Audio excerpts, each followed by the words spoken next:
Hakan Taş, Almanya'nın Berlin ilinde 2,5 yıl veya 2,5 dönem eyalet milletvekilliği yapmış bir arkadaşımız. Bakalım o bize bu konuda neler söyleyecek. Her şeyden önce iyi sabahlar, merhabalar. Nazik davetiniz için hepinize çok teşekkür ediyorum. Ayrıca tabii ki katılımınız için KURKAV Başkanı'na ve yönetimine de ayrıca teşekkürlerimi iletiyorum. Almanya Sol Parti'nin yaklaşık 30 yıllık üyesiyim. Arkadaşımızın da söylediği gibi 12,5 yıl boyunca Almanya'nın Bern eyaletinde milletvekilliği görevinde bulundum. Kürdüm. Maalesef Kürtçe konuşmuyorum, öğrenemedim zamanında. Fakat Almanca'yı öğrendik ve hep Kürt arkadaşlar bir Kürt olarak neden Kürtçe bilmiyorsun diye sorduklarında emekli olduktan sonra öğreneceğim diyorum.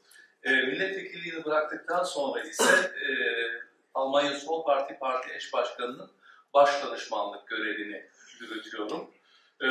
Yanı sıra tabii ki Türkiye ve Almanya arasındaki ilişkileri de partimiz adına yürüten sorumlu kişi benim. Evet, yerel yönetimler, dinsel ve kültürel grup haklarıydı bu panelin başlangıcı. Her şeyden önce bilindiği gibi Almanya federasyon yapısına sahip bir ülke. Eyaletler var. Toplamında 16 eyaletten oluşuyor Almanya.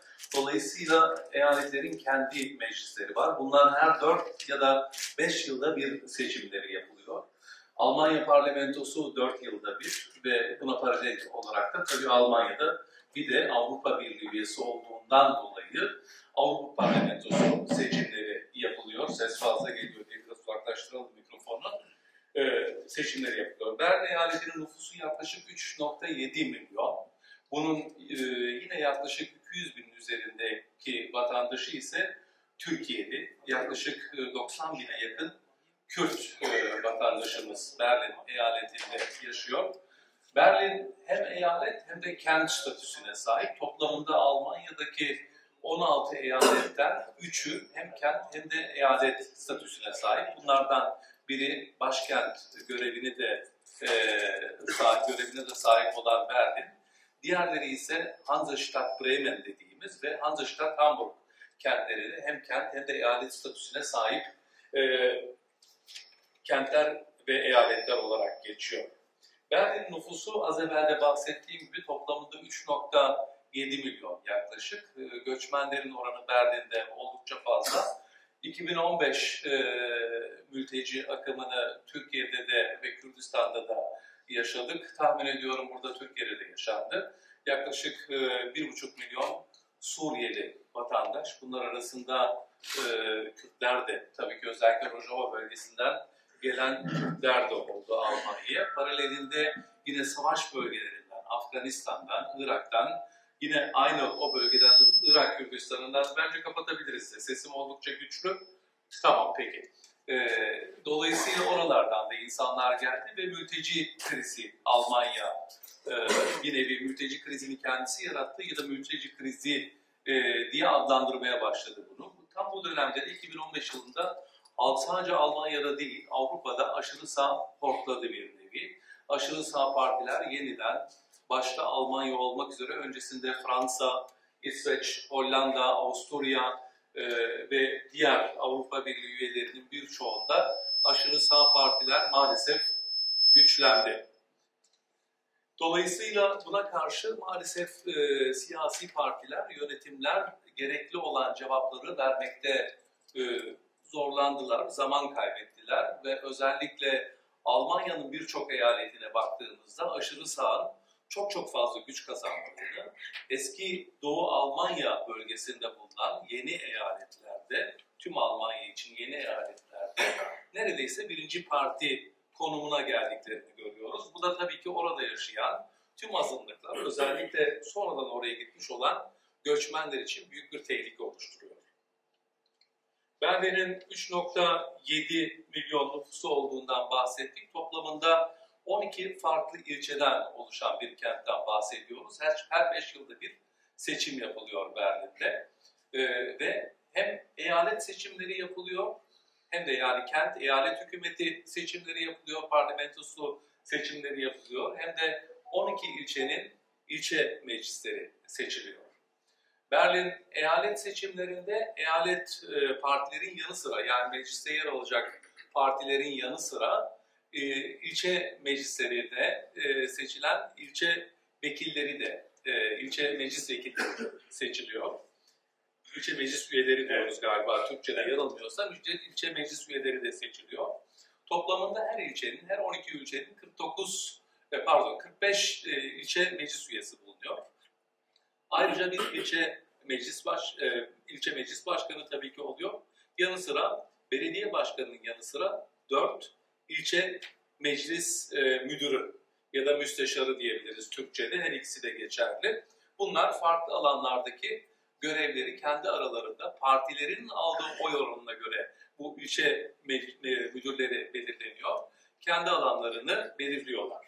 Daha doğrusu kendi ilçe meclis yönetimi görev dağılımı konusunda karar veriliyor. Bildiğim gibi Berlin 1990 yılına kadar duvarlarla kaplı, özellikle Batı Berlin'in etrafı duvarlarla sarılıydı. Sonra o eyaletlerin eyalet parlamentolarında da temsil haklarına sahipler.